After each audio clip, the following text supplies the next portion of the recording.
عاشقان آقا عبداللہ الحسین کو چاہیے کہ حق الناس سے چشم پوشی نہ کریں کسی بھی صورت میں، خواہ رشوت کی صورت میں. حق الناس جس سے لیا، آپ مالک نہیں ہیں، اسے واپس کرنا واجب ہے. رشوت جس سے بھی لیا حق الناس ہے، غلط لیا ہے چونکہ رشوت ہے، حرام ہے، اب واپس کرنا چاہیے. جس سے لیا ہے اسے واپس کرنا چاہیے. ایسا نہیں ہو سکتا کہ امام بارگاہ میں ڈال دیں اور آپ کی گردن خلاصی ہو جائے، ایسا ناممکن ہے کیونکہ حق الناس ہے. چاہے وہ سود کی صورت میں ہو، ایک انسان جنس پہ جنس لیتا ہے، زیادہ لیتا ہے. ایک من گندم دے دیتا ہے، پھر واپس اس سے مثلا 1 من 10 کلو لے لیتا ہے، سود ہے. اسی طرح سے جنس پہ جنس لیتا ہے، سود ہے. تو سود بھی اگر لیا جائے حرام ہے. حق الناس یہاں پر بھی ہے. جس سے لیا ہے آپ نے سود، واپس کریں اسے. جس سے بھی لیا واپس کریں. کسی مسلمان سے لیا ہے واپس کریں، کسی مومن سے لیا ہے واپس کریں. ماں سوائے چند مقامات کے کہ مثلا باپ بیٹے کے درمیان سود جائز ہے، وہ الگ مقامات ہیں. یا پھر غیر مسلموں سے لینا کہ جس میں دینا نہ ہو مثلا. اس کے علاوہ مسلمان معاشرے میں سودی لین دین حق الناس کے زمرے میں ہے کہ حق الناس ضائع ہو جائے. جس سے لیا واپس کریں. تو آقا عبداللہ حسین یہی چاہتے ہیں کہ حق الناس کا خیال رکھیں آپ عزاداران آقا عبداللہ حسین، چاہے وہ رشوت کی صورت میں ہو یا ربا اور سود کی صورت میں ہو، خواہ ارث کے بارے میں ہو، حق الناس ہے. مثلا کسی انسان کے پاس باقی جو وارثین ہیں ان کے حقوق اس کے ہاتھ میں ہیں، وہ ادا نہیں کرتا. جائیداد کی تقسیم ہونی چاہیے، وہ تقسیم نہیں کرتا. اپنی ساری عمر اپنے پاس رکھ لیتے ہیں، دوسرے در بدر بیٹھے ہوتے ہیں انتظار میں کہ یہ شخص ایک دن رحم کھائے اور ہمیں اپنا حق دے دیں. نہیں دیتے. بعض لوگ بوڑھے ہو جاتے، بعض لوگ مر جاتے، پھر ان کی اولاد ان کی جگہ لے لیتی ہیں. شاید کبھی ملتے بھی ہیں اور کبھی ملتے ہی نہیں، اولاد بھی بھول جاتی ہیں کہ ہمارا بھی کوئی حق تھا. یہ چیز عام ہے ہمارے معاشرے میں کہ میراث نہیں دیتے. بعض باپوں کا خیال یہ ہے کہ میری زندگی میں جائیداد تقسیم نہیں ہونی چاہیے، لہذا بس رکھیں جب تک کہ میں مر جاؤں. جب وہ مر جائیں تو اس کے بعد پھر اولاد میں جھگڑا حتمی ہے. اگر اچھی اولاد ہیں تو وہ صلح صفائی سے تقسیم کریں گے، ورنہ پھر تھانہ کچہری ہے اور سال ہا سال اس میں. تو یہ بھی حق الناس ضائع کرنے کے زمرے میں ہے. باپوں کو چاہیے اپنی زندگی میں اس طرح سے اپنی اولاد کو جائیدادیں تقسیم کریں کہ بعد میں جھگڑے کی صورت نہ رہے. تو بعض لوگ ارث و میراث پہ قبضہ کر لے، نہیں دیتے. یہ لوگ اپنے لیے نہ معلوم نجات کی کون سی راہ تلاش کرتے ہیں.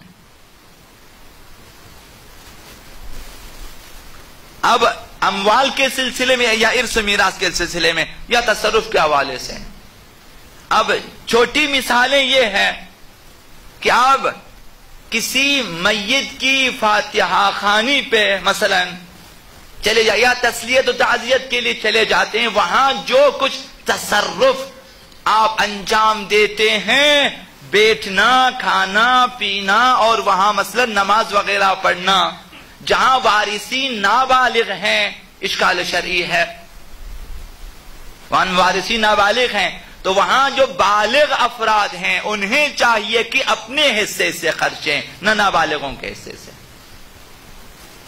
یہاں پہ اصلا صورتحال یہ نہیں ہے. یہاں تو ہم نے جانا ہے، تیجا ایک رسم ہے اور وہاں جائیں گے، کھائیں گے، آئیں گے.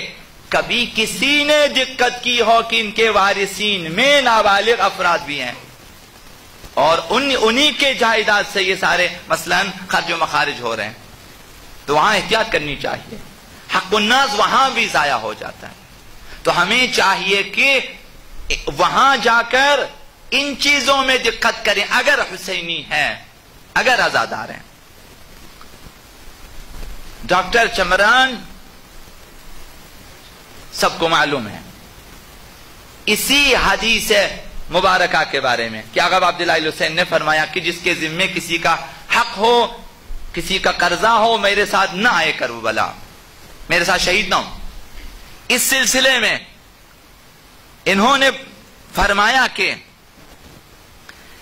آقا عبداللہ الحسین نے ہمیں سمجھا دیا، اس حدیث مبارکہ کے حوالے سے ہمیں سمجھا دیا کہ کربلا میں شہید ہونا بھی، کربلا میں شہید ہونا بھی حق الناس کو معاف نہیں کرا سکتا. تو مجھے تعجب ہے ان لوگوں پہ کہ جو ہزاروں گناہ اور حق الناس گردن پہ لیے یہ عقیدہ رکھتے ہیں کہ آقا عبداللہ حسین پہ ایک آنسو سے سب کچھ معاف ہو جاتا. یہ ان کا جملہ ہے.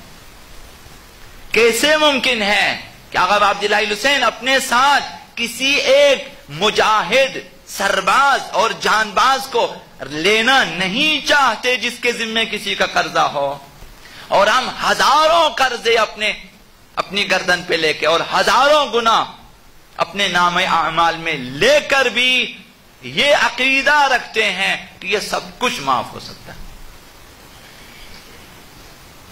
یہ تعجب کی بات ہے. اہل بیت کا اعلان یہ ہے کہ من کان للہ مطیعا فہو لنا ولی، جو بھی خدا کا مطیع ہو وہ ہمارا دوست ہے. یہ قانون، یہ سیرت اہل بیت، یہ قانون اہل بیت، قانون اسلام. جو اللہ کا مطیع اور فرمان بردار ہوگا وہی اہل بیت کے دوست ہیں، چاہنے والے، وہی عزادار ہیں، وہی شیعہ ہیں. تو لہذا اہل بیت نے اور آقا عبداللہ حسین نے اپنی سیرت کے ذریعے ہمیں سمجھا دیا کہ پہلے اللہ کے ساتھ اپنا حساب درست کر لو، اس کے بعد آئے ہم اہل بیت کی طرف، پھر ہم کچھ کر سکتے. تمام عزاداران آقا عبداللہ حسین کو چاہیے کہ ہر محرم میں یہ فیصلہ کر لیں کہ مجھے اللہ سے تمام حساب برابر کرنا ہے. خدا و تعالی کے ساتھ جو میرا حساب کتاب ہے، جو میرے ذمہ واجبات ہیں، جو میری نمازیں ہیں، یا میرے خمس و زکوٰۃ ہیں، یا حج و زیارات جو میرے ذمے ہیں، انہیں فارغ کریں. تب اہل بیت کے دروازے پہ آ سکتے ہیں، تب وہاں آپ درخواست دے سکتے ہیں کہ میرے لیے کچھ کریں.